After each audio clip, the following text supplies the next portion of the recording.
ఈనాటి మన లోతైన విశ్లేషణకు స్వాగతం. ఈరోజు మనం ఒక చాలా ఆసక్తికరమైన, బహుశా ప్రతి ఒక్కరి జీవితానికి దగ్గరగా ఉండే ఒక అంశం గురించి మాట్లాడుకోబోతున్నాం. అవును. అంటే మనం రోజు చూసేదే.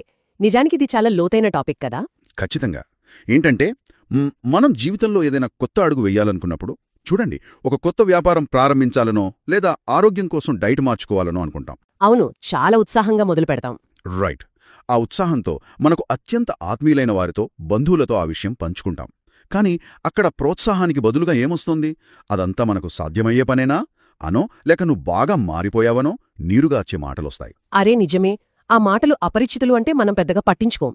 కానీ మన సొంతవాళ్లు అన్నప్పుడే, అంటే మన ఇంట్లో వాళ్ళో క్లోజ్ ఫ్రెండ్సో అన్నప్పుడే గుండెకు గుచ్చుకున్నట్లనిపిస్తుంది. కరెక్ట్. అందుకే ఈరోజు మనం సరిగ్గా ఈ సమస్య గురించే విశ్లేషణ చేయబోతున్నాం. దీనికోసం మనం ఆర్కిటెక్చర్ ఆఫ్ ఎమోషనల్ ఆటోనమీ అనే ఒక వనరును, అలాగే డాక్టర్ హెన్రీ క్లౌడ్ రాసిన బౌండరీస్ అనే పుస్తకంలోని ముఖ్యాంశాలను తీసుకోబోతున్నాం. అంటే మనల్ని తక్కువ చేసి చూసే బంధువులు, స్నేహితులతో ఎలా వ్యవహరించాలి అనేది ఇందులో చాలా స్పష్టంగా చెప్పారు. అవును. వాళ్లతో గొడవపడకుండా, అలాగని వాళ్లను పూర్తిగా దూరం పెట్టకుండా మన ఆత్మగౌరవాన్ని ఎలా కాపాడుకోవాలి అనేదే ఈనాటి మన లక్ష్యమన్నమాట. ఈ అంశం నిజంగా ప్రతి ఒక్కరి జీవితానికి ఏదో ఒక దశలో ముడిపడి ఉండేదే. అపరిచితులు విమర్శించినప్పుడు మనకు ఎందుకు బాధ కలగదంటే, వాళ్ల మాటలకు మన జీవితంలో ఎలాంటి విలువ ఉండదు కదా. అవును. వాళ్ళెవరో మనకసలు సంబంధం లేదు. అదే. కాని మనతో పెరిగినవారు, మనకు చిన్నప్పుడ్నుండి తెలిసినవారు విమర్శిస్తే మాత్రం ఆ నొప్పి చాలా లోతుగా ఉంటుంది. ఎందుకంటే వాళ్ల పట్ల మనకు కొన్ని అంచనాలుంటాయి. వాళ్ళు మనల్ని అర్థం చేసుకుంటారని మనం నమ్ముతాం. ఆ నమ్మకం వమ్మైనప్పుడే అసలు బాధ మొదలవుతుంది. ఖచ్చితంగా. ఈ వనరులు సూచిస్తున్న మొదటి అతి ముఖ్యమైన పొరపాటేంటంటే, ఈ రక్త సంబంధమనే భావనను మనమొక సాకుగా వాడుకోవడం. అంటే కుటుంబ సభ్యులే కదా అని సరిపెట్టుకోవడం అంటారా? అవును. వాళ్లే కదా అని వాళ్లు ఏమన్నా భరించాలి, మన సమయాన్ని, మన భావోద్వేగాలను వాళ్లు ఎలాగైనా వాడుకోవచ్చు అని అనుకోవడం మనకు మనమే చేసుకునే అతిపెద్ద అన్యాయం. ఈ పాయింట్ దగ్గరే మనం ఒక్కసారి ఆగి ఆలోచించాలి. ఇప్పుడు ఒక అపరిచిత వ్యక్తి మన ఇంటికొచ్చి మన వస్తువులను పాడుచేస్తే, లేదా మనల్ని పదే పదే అవమానిస్తే మనం ఊరుకుంటామా? అస్సలు ఊరుకోం. వెంటనే వాళ్ళని బయటకు పంపించేస్తాం కదా. రైట్. కాని అదే పని మన బంధువులు చేస్తే, వాళ్ళు మనవాళ్లే కదా అని వదిలేస్తాం. కుటుంబమన్నాక అలానే ఉంటారు, చిన్నప్పటినుండి వాళ్ళ బుద్ధి అంతే కదా అని సర్ది చెప్పుకుంటావు. అవును, అడ్జస్ట్ అయిపోతాం. కాని అలా సర్దుకుపోవడం వెనకున్న అసలు ప్రమాదమేంటంటే, మనని ఎలాగైనా తక్కువ చేయొచ్చు అనే సిగ్నల్ని వాళ్లకి మనమే స్వయంగా ఇస్తున్నాం. కరెక్ట్. సమాజంలో ఒక నియమముంది కదా, మనం దేనిని సహిస్తామో ఇతరులు మనల్ని అలాగే చూస్తారు. దీన్ని వివరించడానికి ఈ మూలాల్లో నేను చదివిన ఒక అద్భుతమైన ఉదాహరణను పంచుకోవాలి. చెప్పండి. ఆ రిమోట్ కంట్రోల్ ఎగ్జాంపుల్ కదా. అవునవును. మన భావోద్వేగాలను ఒక టెలివిజన్ రిమోట్ కంట్రోల్ లాగా ఊహించుకుందాం. ఆ రిమోట్ కంట్రోల్ను మనం తీసుకెళ్లి ఇతరుల చేతిలో పెడితే ఏం జరుగుతుంది? వాళ్ల ఇష్టమొచ్చిన ఛానల్ మార్చుకుంటారు. ఎగ్జాక్ట్లీ. ఒకరొచ్చి అపరాధ భావన అనే బటన్ నొక్కుతారు, వెంటనే మనం కుంగిపోతాం. మరొకరొచ్చి అవమానం అనే బటన్ నొక్కుతారు, మనకు కోపమొస్తుంది. అంటే మన ఆనందాన్ని, మన శాంతిని కంట్రోల్ చేసే అధికారాన్ని వాళ్లకిచ్చేసినట్లే కదా. రైట్. మన శాంతి మన చేతిలో ఉండాలంటే ఆ రిమోట్ ఎప్పుడు మన దగ్గరే ఉండాలి. ఆ భావోద్వేగాల రిమోట్ కంట్రోల్ ఆలోచన చాలా స్పష్టమైన చిత్రాన్నిస్తోంది. ఆ రిమోట్ను మన చేతిలో ఉంచుకోవడమే హద్దులేర్పరచుకోవడం అన్నమాట. కానీ హద్దులు అనగానే జనాల్లో ఒక భయం ఉంటుంది కదా. అవును. చాలా మంది హద్దులు అనగానే ఇతరులను మన జీవితం నుండి పూర్తిగా గెంటేయడానికి కట్టే పెద్ద ఇటుకల గోడలు అని భయపడతారు. వాళ్లని దూరం పెడుతున్నామేమో అన్న ఫీలింగ్ వస్తుంది. కాని డాక్టర్ హెన్రీ క్లౌడ్ వివరణ ప్రకారం చూస్తే, హద్దులు ఇతరులను శిక్షించే జైలు గోడలు కావు. అవి మన ఎమోషనల్ హెల్త్ని కాపాడే గీతలు మాత్రమే. మనింటికి ఒక ఆవరణ, దానికొక గేటు ఎలా ఉంటుందో అలాంటివే హద్దులు. అంటే గేటు ఉన్నంత మాత్రాన ఎవరూ లోపలికి రాకూడదని కాదు కదా. ఖచ్చితంగా కాదు. ఆ గేటు ఎప్పుడు తెరవాలి, ఎవరికోసం తెరవాలి, ఎవరిని బయటే ఉంచాలని నిర్ణయించే హక్కు ఇంటి యజమానికి ఉంటుంది. సంబంధాల్లో కూడా అంతే. మన హద్దులు స్పష్టంగా ఉన్నప్పుడే ఆ బంధం ఆరోగ్యకరంగా ఉంటుంది. సరే, మన హద్దులను నిర్ణయించుకుని ముందుకు వెళ్తున్నామనుకుందాం. కాని అసలు మనవాళ్లు మనల్ని ఎందుకు తక్కువ చేసి చూస్తారు? వనరుల ప్రకారం చూస్తే దీని వెనుక ఒక ఆసక్తికరమైన సైకాలజీ ఉంది గదా. అవును. వాళ్లు మనల్ని ఇప్పటికీ పాతకోణంలోనే చూస్తుంటారు. అదే అసలు సమస్య. అంటే మనం ఎంత వయసొచ్చినా, ఎంత స్థిరపడినా వాళ్ల దృష్టిలో మనమింకా ఆ సిగ్గుపడే చిన్నపిల్లాడిగానే ఉంటామా? అవును. లేదా ఒక బాధ్యత లేని టీనేజర్గానే చూస్తారు. మన పాత రూపాన్నే వాళ్ల మనసులో ఒక ఫోటోలా బంధించేస్తారు. మనం మారినప్పటికీ ఆ మార్పును వాళ్లు యాక్సెప్ట్ చెయ్యరు. దీన్నే సైకాలజీలో కాలాన్ని స్తంభింపచేయడం అంటారు కదా. రైట్. ఒక వ్యక్తిని గతంలో బంధించడం అంటారు. ఒక కుటుంబం అనేది ఒక నిర్దిష్టమైన సిస్టంలా పనిచేస్తుంది కదా. ఆ సిస్టంలో ప్రతి ఒక్కరికి ఒక పాత్ర ఉంటుంది. అంటే ఒకరు ఎప్పుడూ సలహాలిచ్చేవారు కావచ్చు, మరొకరు ఎప్పుడూ ఆ సలహాలు వింటూ తల ఊపేవారు కావచ్చు. కరెక్ట్. ఎప్పుడైతే ఆ రెండవ వ్యక్తి సొంతగా ఆలోచించడం ఎదగడం మొదలుపెడతాడో ఆ కుటుంబ వ్యవస్థ బ్యాలెన్స్ దెబ్బతింటుంది. మనం కాన్ఫిడెంట్గా కొత్త నిర్ణయాలు తీసుకుంటుంటే వారు తమ పాత జ్ఞాపకాల్లోని వ్యక్తిని వెతుక్కుంటారు. ఆ పాత వ్యక్తి దొరకనప్పుడు వారే మనల్ని వెనక్కి లాగడానికి ట్రై చేస్తారు. ఇక్కడే నాకు పెద్ద సందేహం వస్తుంది. ఏంటది? ఏంటంటే మనం ఎదుగాము, మన కాళ్ల మీద మనం నిలబడుతున్నాము. ఇది చూసి వాళ్ళు సంతోషించొచ్చు కదా. కుటుంబమంటే ఒకరి ఎదుగుదలను మరొకరు ప్రోత్సహించుకోవాలి కదా. సాధారణంగా మనం ఆశించేది అదే. మరి మన కొత్త ఆలోచనలను ఎగతాళి చేయడమెందుకు? వాళ్ళు ఎందుకు మన విజయాలను సెలబ్రేట్ చేసుకోలేరు? ఈ ప్రశ్న చాలా కీలకమైనది. మన ఎదుగుదలను వారు అంగీకరించకపోవడానికి కారణం మన కలలు అసాధ్యమని కాదు సుమా. మరి ఏంటి కారణం? మన ఎదుగుదలను అంగీకరించడమంటే వాళ్లు తమ స్వంత నమ్మకాలను, తమ స్థానాన్ని మార్చుకోవలసి వస్తుంది. వాళ్లు మనకొక పాత్ర ఇచ్చారు అని ఇందాక అనుకున్నాం కదా. అవును. ఆ పాత్రలో మనం ఎప్పుడూ వాళ్లకంటే తక్కువగానే ఉండాలి, లేదా వాళ్ల నిర్ణయాలపై ఆధారపడి ఉండాలి. మనం ఎప్పుడైతే ఆ పాత్రను దాటి ఎదుగుతామో అది వారి అహంకారానికి పెద్ద సవాలు విసులుతుంది. అరే, అంటే మన మార్పు వారిలో ఒక రకమైన అభద్రతాభావాన్ని కలిగిస్తుందన్నమాట. ఖచ్చితంగా ఇన్సెక్యూరిటీ వస్తుంది. అందుకే మన కొత్త వ్యక్తిత్వాన్ని అంగీకరించి గౌరవించడం కంటే నువ్వు మారలేదు, నీ వల్ల కాదు అని పాత పాత్రలోకి మనల్ని నెట్టేయడమే వాళ్లకి మానసికంగా చాలా సులభం. ఓహో, అంటే వారి విమర్శల వెనుక ఉన్నది మన కెపాసిటీపై అనుమానం కాదు, వాళ్ల సొంత అభద్రతాభావం అన్నమాట. 100% అదే కారణం. వామో, దీన్ని అర్థం చేసుకోక మనం పడే వేదన అంతా ఇంతా కాదు. ఈ వనరులు దీని గురించి వివరిస్తూ ఆమోదం కోసం ఆరాటపడటమనే ఒక పదాన్ని వాడాయి. Approval addiction అంటారింగ్లీష్లో. అవును, అంటే ఇతరుల ఆమోదం లేనిదే మనం ఏ పని చేయలేకపోవడం. బంధువులు పొగిడితే ఎగిరిగంతేయడం, విమర్శిస్తే కుంగిపోవడం, ఇదొక వ్యసనం లాంటిదేమో అనిపిస్తోంది. నిజమే. మనం వేసే ప్రతి అడుగులోనూ, తీసుకునే ప్రతి నిర్ణయంలోనూ అందరూ ఏమనుకుంటారు అనే ఒకే ఒక్క ప్రశ్న మన మెదడును తొలిచేస్తూ ఉంటుంది. అసలు ఈ అందరూ ఏమనుకుంటారు అనే ఫీలింగ్ ఎందుకంత బలంగా ఉంటుంది మనలో? వాస్తవానికి మానవ మెదడు పరిణామ క్రమంలో ఇలాగే రూపుదిద్దుకుంది. పురాతన కాలంలో మనుషులు గుంపులుగా జీవించేవారి కదా. అవును, ట్రైబ్స్ లాగా. గుంపు నుండి ఎవరినైనా వెలివేస్తే వారు ఒంటరిగా బతకడం అసాధ్యం. కాబట్టి ఇతరుల ఆమోదం పొందడం అనేది ఆ కాలంలో ప్రాణరక్షణతో సమానమన్నమాట. ఓహో, అందుకే మన మెదడు ఇప్పటికీ ఇతరులు ఏమనుకుంటారు అనేదానికి అంత ప్రాధాన్యత ఇస్తుంది. రైట్. కాని నేటి సమాజంలో ఆ పరిస్థితి లేదు కదా. ఆ పాత భయం నుండి బయటపడి నాకు ఏది సరైనది అని ఆలోచించడం మొదలుపెట్టాలి. మన గుర్తింపు లేదా మన విలువ వేరొకరి అభిప్రాయంపై ఆధారపడి ఉన్నంతకాలం మనం స్వేచ్ఛగా జీవించలేం. నిజమే. ఎవరి ఆమోదం కోసం ఆరాటపడటం మానేస్తామో అప్పుడే మన అసలైన ప్రయాణం మొదలవుతుంది. మన గురించి 10 మందికి ఎక్స్ప్లెనేషన్స్ ఇచ్చుకుంటూ కూర్చోవాల్సిన అవసరం లేదు. అవును, మన చర్యలే వాటంతటా అవే మాట్లాడతాయి. ఆమోదం కోసం మనం చేసే పనుల గురించి మాట్లాడుకుంటే ఇంకొక పెద్ద ఉచ్చు గురించి ఈ వనరులు ప్రస్తావించాయి. అదేంటంటే ఇతరుల సమస్యలన్నింటినీ మనమే భుజాన వేసుకోవడం. ఇతరుల భావోద్వేగాలకు సంరక్షకులుగా మారడమంటారు దీన్ని. ఇమోషనల్ కేర్ టేకర్స్ అన్నమాట. కరెక్ట్. మనం మంచివాళ్లమనిపించుకోవడానికి ఇదొక ఈజీ మార్గమని మనం భ్రమపడతాం.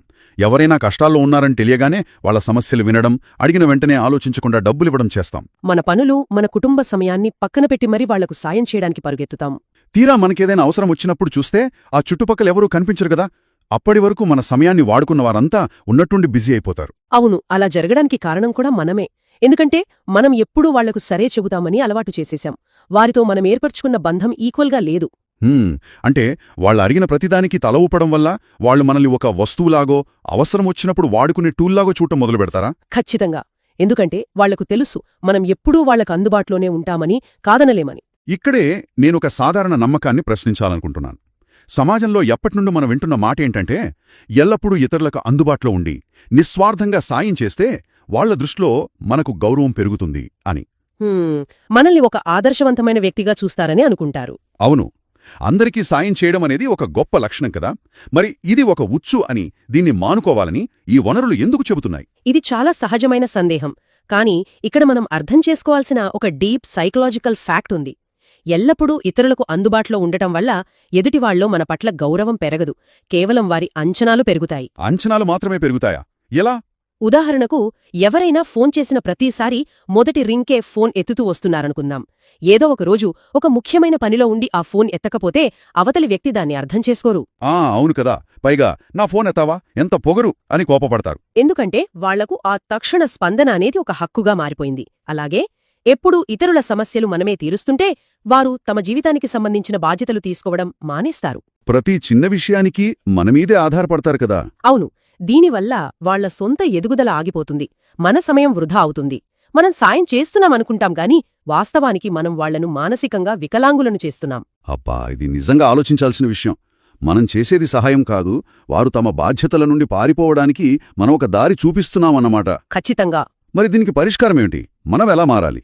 ఈ వనరులు ఇక్కడ విరామం అనే ఒక అద్భుతమైన టూల్ గురించి ప్రస్తావించాయి. అంటే ఎవరైనా ఏదైనా అడిగిన వెంటనే యస్ అని చెప్పేయకుండా ఒక్క క్షణం ఆగి ఆలోచించడం. ఈ విరామం అనేది ఎలా పనిచేస్తుంది? ఈ పాజ్ లేదా విరామం అనేది మన ఎమోషన్స్ని అదుపులో ఉంచుకోవడానికి ఒక పవర్ఫుల్ ఆయుధం. ఎవరైనా సహాయం అడిగినప్పుడు వెంటనే ఒప్పుకోకుండా ఉండటం మొదట్లో కొంచెం కష్టంగా అనిపించవచ్చు. మొహమాటం కొద్దీ ఒప్పేసుకుంటాం. అదే. కానీ ఆ ఒక్క క్షణం ఆగి మనల్ని మనం కొన్ని ప్రశ్నలు వేసుకోవాలి. నాకు నిజంగా ఈ పని చేయాలని ఉందా? నా దగ్గర దీనికి తగిన సమయం, మానసిక శక్తి ఉన్నాయా? ఇప్పుడు మొహమాటానికి సరే అని చెప్పి ఆ తర్వాత నేను నా పనులు చేసుకోలేక బాధపడతానా అని ఆలోచించాలి కదా. అవును. ఒకవేళ ఆ పని చెయ్యడం మనకు సాధ్యం కాదనిపిస్తే చాలా ప్రశాంతంగా లేదు అని చెప్పగలగాలి. వనరులు స్పష్టంగా చెప్తున్న ఒక మాట ఏంటంటే, లేదు అనేది ఒక పూర్తి వాక్యం. అంటే దానికి ఎలాంటి ఎక్స్ప్లెనేషన్సు, సాకులు అవసరం లేదంటారా? అస్సలు అవసరం లేదు. కేవలం నేను ఇప్పుడు ఆ పని చేయలేను అని చెప్పడం మన ప్రాథమిక హక్కు. కాని ఆ హక్కును ఉపయోగించుకున్నప్పుడే అసలు భూకంపం వస్తుంది కదా. ఎలా? ఎప్పుడైతే మనం మొదటిసారిగా ఒకరికి లేదు అని చెప్తామో లేదా మనకంటూ ఒక హద్దు పెట్టుకుంటామో వెంటనే ఎదుటివారు వాడే అతిపెద్ద ఆయుధం అపరాధ భావన, గిల్ట్ ఫీల్ అయ్యేలా చేయడం. అవును, ఇది చాలా కామన్గా జరిగేదే. నీకసలు కుటుంబం అంటే ఇష్టమే లేదు, నువ్వు చాలా స్వార్థపరుడు అయిపోయావు, మేం నీకోసం ఎంత చేశామో, నువ్వు మాకిచ్చేది ఇదా లాంటి మాటలు మన మీద ప్రయోగిస్తారు. ఇది విన్నప్పుడు మనలో చాలా కలవరం మొదలవుతుంది. మనం నిజంగానే ఏదో పెద్ద పాపం చేస్తున్నామేమో అన్నంత భయం వేస్తుంది. ఇక్కడ గమనించాల్సిన విషయమేంటంటే, వాళ్ళసలు మనం పెట్టిన హద్దు గురించి మాట్లాడరు. అవును, ఆ హద్దును ఎలాగైనా తొలగించేలా మనలో గిల్ట్ నింపడానికి ప్రయత్నిస్తారు. ఇతరులను నియంత్రించడానికి మనుషులు వాడే అత్యంత పురాతనమైన, సులభమైన ఆయుధం ఈ గిల్ట్ ఫీలింగ్. మరి ఈ గిల్ట్ ట్రాప్లో పడకుండా ఎలా ఉండాలి? ఇక్కడ డాక్టర్ క్లౌడ్ పుస్తకం నుండి మనం 2 రకాల అపరాధ భావనల మధ్య తేడాను గ్రహించాలి. మొదటిది ఆరోగ్యకరమైన లేదా సహజమైన అపరాధభావం. ఇదెప్పుడొస్తుందంటే మనం నిజంగా ఏదైనా తప్పు చేసినప్పుడొస్తుంది. అంటే ఒకరి వస్తువు దొంగిలించినప్పుడు లేదా ఎవరినైనా ఉద్దేశపూర్వకంగా గాయపరిచినప్పుడు లాంటివా? అవును, అప్పుడు మన అంతరాత్మ మనల్ని హెచ్చరిస్తుంది. ఇది మనం తప్పు తెలుసుకుని సరిదిద్దుకోవడానికి సహాయపడుతుంది. దీన్ని హెల్దీ గిల్ట్ అనొచ్చు. మరి రెండవదేంటి? రెండవది అబద్ధపు లేదా ఇతరులు మనపై రుద్దిన అపరాధభావం. ఇతరుల అంచనాలను మనం అందుకోలేనప్పుడు లేదా మన హద్దులు వాళ్లకి నచ్చనప్పుడు వారు కావాలనే మనలో కలిగించే భావన ఇది ఫాల్స్ గిల్ట్ అన్నమాట. అంటే మనం మన సమయాన్ని, మన ప్రశాంతతను కాపాడుకోవడానికి కుదరదు అని చెప్పినప్పుడు దానివల్ల కలిగే భయం ఈ ఫాల్స్ గిల్ట్ కిందకే వస్తుందన్నమాట. ఎగ్జాక్ట్లీ. ఎందుకంటే మనం ఎవ్వరికీ ఎలాంటి హాని చేయలేదు, కేవలం వాళ్లకు అలవాటు లేని ఒక కొత్త పని చేశాం. మనకోసం మనం నిలబడ్డాం, అంతే కదా. అవును, ఇది శారీరకంగా కూడా ప్రభావం చూపుతుంది కదా. కడుపులో దేవేసినట్లవ్వడం, గుండె వేగంగా కొట్టుకోవడం లాంటివి జరుగుతుంటాయి. అవునవును. వ్యక్తిగత ఎదుగుదల అనేది ఎప్పుడు మొదట్లో ప్రశాంతంగా ఉండదు. అది చాలా అసౌకర్యంగానే ఉంటుంది. సంబంధాల్లో గొడవవుతుందేమో, వారు ఏడుస్తారేమో అని భయపడి ఆ నకీలి శాంతి కోసం మనం రాజీపడకూడదు. అంటే అసౌకర్యంగా ఉన్నా సరే స్పష్టంగా మాట్లాడటం మంచిదంటారా? ఖచ్చితంగా. వనరులు చెప్పినట్లుగా స్పష్టతే దయ, క్లారిటీ ఈజ్ కైండ్నెస్ అన్నమాట. మొహమాటపడి సగం మాటలు చెప్పడం వల్ల గందరగోళం పెరుగుతుంది. అది పెద్ద డ్రామాకి దారితీస్తుంది. కాబట్టి కోపపడకుండా సున్నితంగా నేను ఈ వీకెండ్ మీకు సాయం చేయడానికి అందుబాటులో ఉండను అని స్పష్టంగా చెప్పాలి. కాని మనం ఎంత స్పష్టంగా, ఎంత సున్నితంగా చెప్పినా వాళ్ళు అరుస్తారు, అలిగి కూర్చుంటారు, మనమీద కోపపడతారు గదా. అప్పుడు ఆ సిచ్యువేషన్ ఎలా ఫేస్ చేయాలి? ఇక్కడే మనం ఒక ముఖ్యమైన నియమాన్ని గుర్తుపెట్టుకోవాలి. మన ఎంపికలు మనవి, ఇతరుల ప్రతిస్పందనలు వాళ్లవి. అంటే మనం తీసుకున్న నిర్ణయానికి, మనం మాట్లాడే విధానానికి మాత్రమే మనం బాధ్యులం. కాని ఆ నిర్ణయం వల్ల ఎదుటివారు ఫీలయ్యే కోపానికి లేదా బాధకు మనం బాధ్యులం కాదు. ఓహో, వారి భావోద్వేగాలను కంట్రోల్ చేయడం మన పని కాదనమాట. కాదు. మనం లేదు అన్నప్పుడు వాళ్లు నిరాశపడచ్చు. దానికర్థం మనం తప్పు చేశామని కాదు. వారు తమ నిరాశను వారే ఎదుర్కోవడం నేర్చుకోవాలి. ఎవరి ఎమోషన్స్ బరువు వాళ్లదే. ఇది నిజంగా కళ్ళు తెరిపించే విషయం. ఒకరి భావోద్వేగాల బరువును మనం మోయాల్సిన అవసరం లేదు. మన బాధ్యత కేవలం స్పష్టంగా, రెస్పెక్ట్ఫుల్గా మన నిర్ణయం చెప్పడం మాత్రమే. అవును, అంతే. కానీ కొన్నిసార్లు మనం ఏ తప్పు చెయ్యకపోయినా, ఎంత శాంతంగా ఉన్నా కొందరెందుకు మనల్ని విమర్శిస్తూనే ఉంటారు. అంటే మన బట్టల గురించో, ఉద్యోగం గురించో పదే ఎగతాళి చేస్తుంటారు. అసలు దీని వెనుకున్న హ్యూమన్ సైకాలజీ ఏంటి? ఆసక్తికరంగా కొందరు బంధువులు లేదా స్నేహితులు మన విజయాలను చూసి రహస్యంగా తమతో పోల్చుకుంటారు. దీన్నే మనం కంపారిజన్ అంటాం. మనకు ప్రమోషన్ వచ్చినప్పుడు లేదా కొత్త విషయాలు నేర్చుకుంటున్నప్పుడు వాళ్ళకి జెలసీ వస్తుందంటారా? జెలసీ కంటే కూడా అది వాళ్లలో ఉన్న లోపాలను, వారు తమ జీవితంలో సాధించలేని విషయాలను వాళ్లకి అద్దంలో చూపించినట్లు గుర్తు చేస్తుంది. కాబట్టి వాళ్లు అలా మనల్ని విమర్శించడమనేది మనలో ఉన్న లోపం గురించి కాదు. మరి దేని గురించి? అది వాళ్ల లోపల ఉన్న అసంతృప్తికి ప్రతిబింబం. విమర్శించే వ్యక్తి గురించే ఆ విమర్శ ఎక్కువ చెబుతుంది. భలే చెప్పారు. అంటే ఆ విమర్శ వారి అంతర్గత పోరాటానికి సంబంధించిందే తప్ప మనకు సంబంధించింది కాదన్నమాట. మరి అలాంటప్పుడు మనం ఎలా రెస్పాండ్ అవ్వాలి? వాళ్ల మీద కోపం తెచ్చుకోవాలా? ఖచ్చితంగా కాదు. వాళ్లపై కోపం పెంచుకోవడం లేదా వారితో ఆర్గ్యుమెంట్స్కి దిగడం వల్ల మన ఎనర్జీ మాత్రమే వృధా అవుతుంది. ఇక్కడే ఇమోషనల్ డిస్టెన్స్ పాటించడమే నిజమైన విజ్ఞత అని వనరులు సూచిస్తున్నాయి. ఇమోషనల్ డిస్టెన్స్ అంటే భౌతికంగా దూరం పెట్టడం లాంటిదా? భౌతికంగా కావచ్చు లేదా మానసికంగా కూడా కావచ్చు. పదేవదే మన హద్దులు దాటుతూ మనల్ని విమర్శించే వారి పట్ల మనం కొంత దూరం పాటించడమనేది వాళ్లను శిక్షించడం కాదు, అది మనల్ని మనం కాపాడుకోవడం. రైట్. ఎవరైతే మన ఎదుగుదలకు పదే పదే అడ్డుపడుతూ ఉంటారో అలాంటి వాళ్ల దగ్గర నుండి ఎంకరేజ్మెంట్ ఆశించడం మనం పూర్తిగా మానేయాలి. అవును. ఆ టాక్సిక్ వాతావరణం నుండి నెమ్మదిగా పక్కకు తప్పుకోవాలి. వాస్తవమే. ఒక చెట్టు మీద పండ్లు లేనప్పుడు ఆ చెట్టునే పట్టుకుని వేలాడుతూ పండ్ల కోసం ఆశపడటం మూర్ఖత్వం కదా. ఎక్కడ పండ్లున్నాయో అక్కడికి వెళ్ళాలి. కరెక్ట్గా చెప్పారు. మనకు ఎక్కడైతే నిజమైన మద్దతు, గౌరవం దొరుకుతుందో అక్కడ మాత్రమే దాన్ని వెతకాలి. సంబంధాలనేవి కేవలం రక్త సంబంధం అనే బాధ్యత మీద ఆధారపడి ఉండకూడదు. మ్యూచువల్ రెస్పెక్ట్ మీద ఆధారపడి ఉండాలి కదా. ఒక వ్యక్తితో టైం స్పెండ్ చేసిన తర్వాత మనకు ఎలా అనిపిస్తోంది? స్ఫూర్తిగా ఉందా లేక ఎనర్జీ అంతా కోల్పోయినట్లుందా అనేది చూసుకోవాలి. అవును. దాన్ని బట్టే వాళ్లతో ఎంత సమయం గడపాలో నిర్ణయించుకోవాలి. హెల్దీ రిలేషన్షిప్స్ ఎప్పుడూ పర్ఫెక్ట్గా ఉండవు. వాటిలో కూడా గొడవలొస్తాయి. కానీ అవి చివరికి రెండు వైపులా ఎదుగుదలకు దారితీస్తాయి తప్ప ఒకరి ఎనర్జీని మరొకరు లాగేసేలా ఉండవు. ఎవరైనా పదే పదే హద్దులను క్రాస్ చేస్తే వారితో గడిపే సమయంపై పరిమితి విధించుకోవాల్సిందే. హద్దులు పెట్టుకోవడం వల్ల చుట్టుపక్కలందరూ ఆనందంగా ఉండకపోవచ్చు, కానీ మనకు మాత్రం మన మీద మనకు గౌరవం పెరుగుతుంది. అవును. మన శాంతికి భంగం కలగదు. చివరగా ఈ వనరుల సారాంశాన్ని తీసుకుంటే ఒక అద్భుతమైన విషయం అర్థమవుతుంది. మన ఎదుగుదలను గుర్తించడానికి నిరాకరించే బంధువుల వల్ల లేదా కేవలం అవసరం ఉన్నప్పుడే వాడుకునే స్నేహితుల వల్ల మన సొంత విలువ ఏమాత్రం తగ్గదు. ఖచ్చితంగా తగ్గదు. మన ఆత్మగౌరవాన్ని కాపాడుకోవడానికి, మన ఉనికిని నిరూపించుకోవడానికి ఎవ్వరినీ బతిమాలాల్సిన అవసరం లేదు. ఎవరైనా చప్పట్లు కొడితే మన విలువ పెరగదు. ఎవరైనా మనని పట్టించుకోకపోతే మన విలువ తగ్గదు. ఆ విలువ మనలోనే ఉంటుంది. అందుకే ఇతరులు తక్కువ అంచనా వేసినప్పుడు వాళ్ల ముందు గొప్పలు పోవడానికో లేదా మన విలువను నిరూపించుకోవడానికో ఆరాటపడకూడదు. అనవసరమైన వాదనలకు దిగి సమయం వృధా చేయకూడదు. స్పష్టంగా మాట్లాడాలి. మన వాల్యూస్కి కట్టుబడి ఉండాలి. మన మాటల కంటే మన యాక్షన్స్ వాళ్లకి గట్టి సమాధానం చెప్పాలి కదా. అవును. మనం కార్యక్రమం ప్రారంభంలో అనుకున్న ఆ రిమోట్ కంట్రోల్ ఉదాహరణకు వస్తే, ఇతరుల చేతిలో ఉన్న రిమోట్ తిరిగి మన చేతుల్లోకి తీసుకోవడమే నిజమైన స్వేచ్ఛ. మన విలువను కాపాడుకోవడమనేది ఎప్పటికీ మరొకరి పర్మిషన్పై ఆధారపడి ఉండకూడదు. ఇది చాలా ముఖ్యమైన పాయింట్. ఇక ముగింపుగా మనం ఆలోచించాల్సిన ఒక లోతైన విషయం ఉంది. ఈ వనరుల్లో చెప్పినట్లుగా హద్దులు పెట్టుకోవడం వల్ల కొన్ని సంబంధాలు బలపడతాయి, మరికొన్ని బలహీనపడతాయి. కొన్ని పూర్తిగా మన జీవితం నుండి వెళ్ళిపోతాయి కూడా. అవును. అయితే ఇక్కడ మనం వేసుకోవాల్సిన ప్రశ్న ఏంటంటే, కేవలం బాధ్యత లేదా సమాజం ఏమనుకుంటుందో అన్న భయం ఆధారంగా బతికే ఆ పాత సంబంధాలను పక్కన పెట్టినప్పుడు మనం ఏదో కోల్పోతున్నామని భయపడతాం. కానీ వాస్తవానికి ఆ ఖాళీ అయిన ప్రదేశంలో మన జీవితంలోకి ఎంత స్వచ్ఛమైన, నిజమైన కొత్త బంధాలు అడుగుపెట్టడానికి మార్గం సుగమమవుతుంది అని ఆలోచించాలి. నిజమే. మనం పాత చెత్తను వదిలించుకుంటేనే కొత్త వాటికి చోటు దొరుకుతుంది. రైట్. హద్దులు మనల్ని ఎప్పుడూ ఒంటరి చెయ్యవు. అవి చెత్తను పక్కకు నెట్టి మనకు నిజంగా సరిపోయే వారితో, మనల్ని ఉన్నదున్నట్లుగా గౌరవించే వారితో మాత్రమే ప్రయాణించేలా ఒక అందమైన దారిని ఏర్పరుస్తాయి.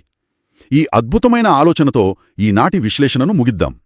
మళ్లీ మరొక లోతైన విశ్లేషణలో కలుద్దాం.